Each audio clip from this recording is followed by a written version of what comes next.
Before we start going into the details, I would like to start from the beginning. So, from an anthropological point of view, what is the purpose of family? So, what a family is a group of individuals working together to ensure their health, the thriving of everyone concerned, and to raise children successfully. So, a family is quite important in our species. My background is in biology, and I take an evolutionary approach. And if you look at how humans organize our lives compared to other species, the family is really quite important. So compare humans to a cat. My cat Gatsby is sitting on the windowsill right now. Cats are a solitary species. They don't live in family groups. They hunt alone, mothers raise their kittens alone, and then they send them out into the world.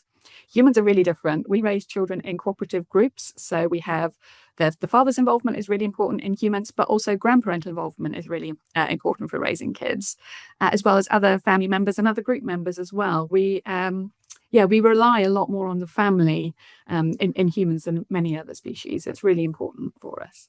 Hmm. And from that perspective, then, still from the evolutionary perspective, in the past, or when we were forming these families, how important do you think that was to our kind of building societies? Does it start from a family then builds outwards, do you think?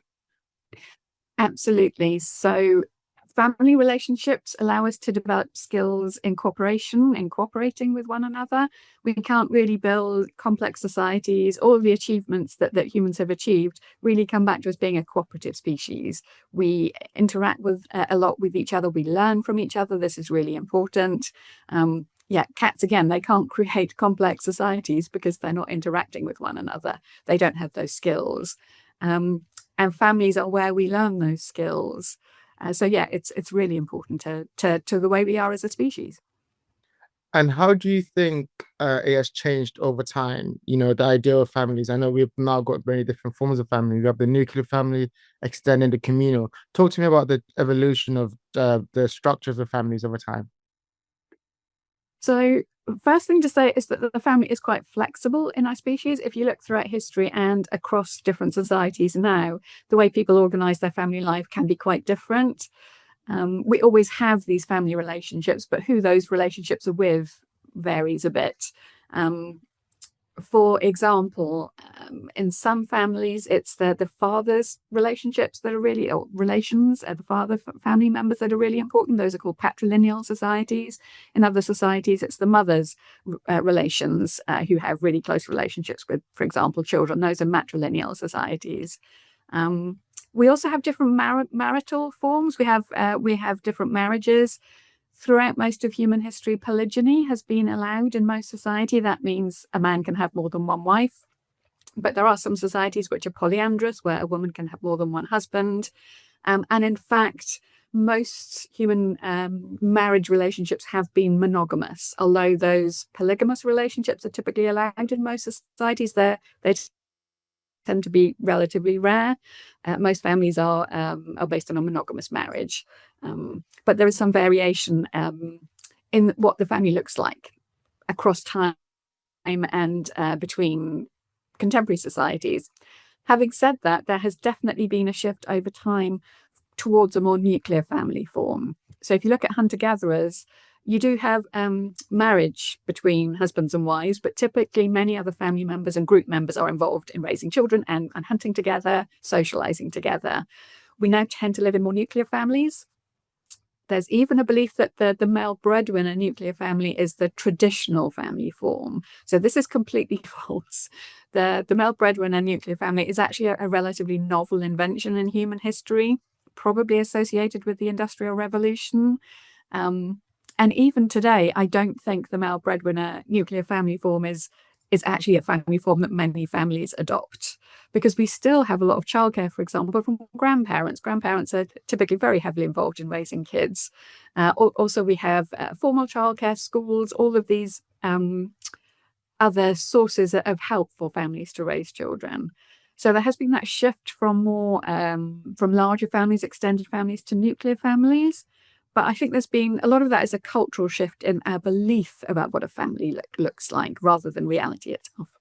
I completely agree. And I want to now focus a little bit more about the idea about our beliefs about families, talk about what we gain from families. Obviously, I know that it's very much love, and I feel this genuine love for everyone around me and the families. But I want to understand from an anthropological point of view, what is that feeling that we have? What is that relation we have with our family members? Is that something in us to kind of, is that survival instinct, or is that something more?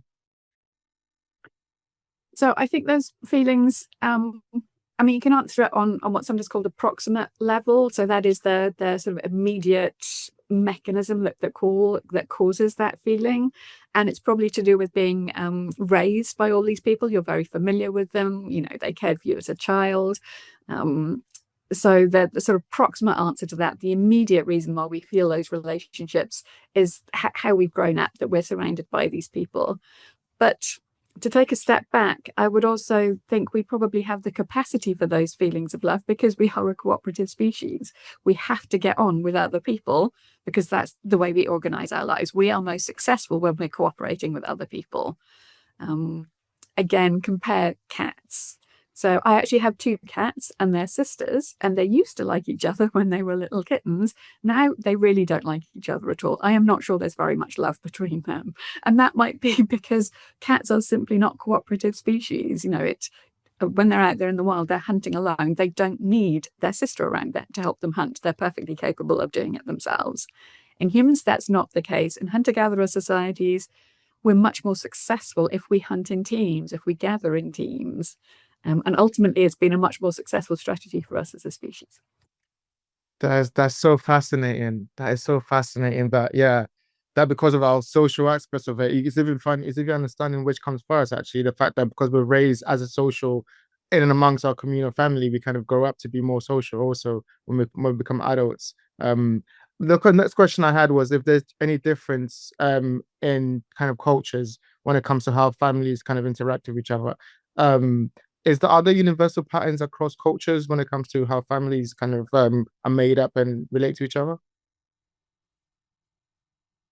I think it's always dangerous to say there are any universal patterns among humans because our behavior is just so flexible. I'm sure if I said this thing is universal, there is some culture somewhere that is not doing that universal thing. So, I mean, I think what's universal is that we all do live in families. We all, yeah, unlike cats, again, we live in family networks. We rely on families, and but although that doesn't necessarily have to be kin relationships, you know, genetic relationships between individuals, there's a belief now that we're forming families with friends and neighbors and those kinds of associations. I think it is important to remember that family members are not necessarily just genetically related to us. Again, I can use an example from my own life right now. My mum is not doing so well at the moment. Sadly, I live several hours drive away from her, but her neighbours have been absolutely fantastic in supporting her when she's been unwell recently.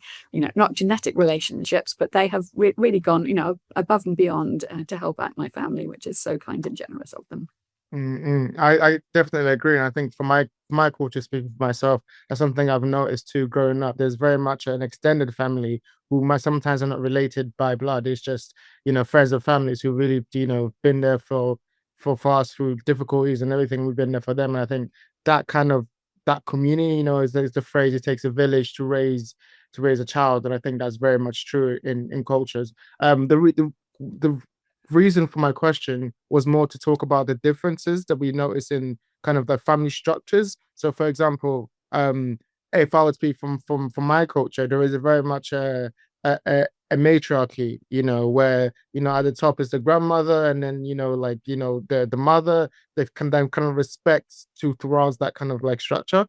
Is that something you've seen in the research that shows that in certain cultures they might have a certain setup of family as opposed to other cultures? And is there any differences there?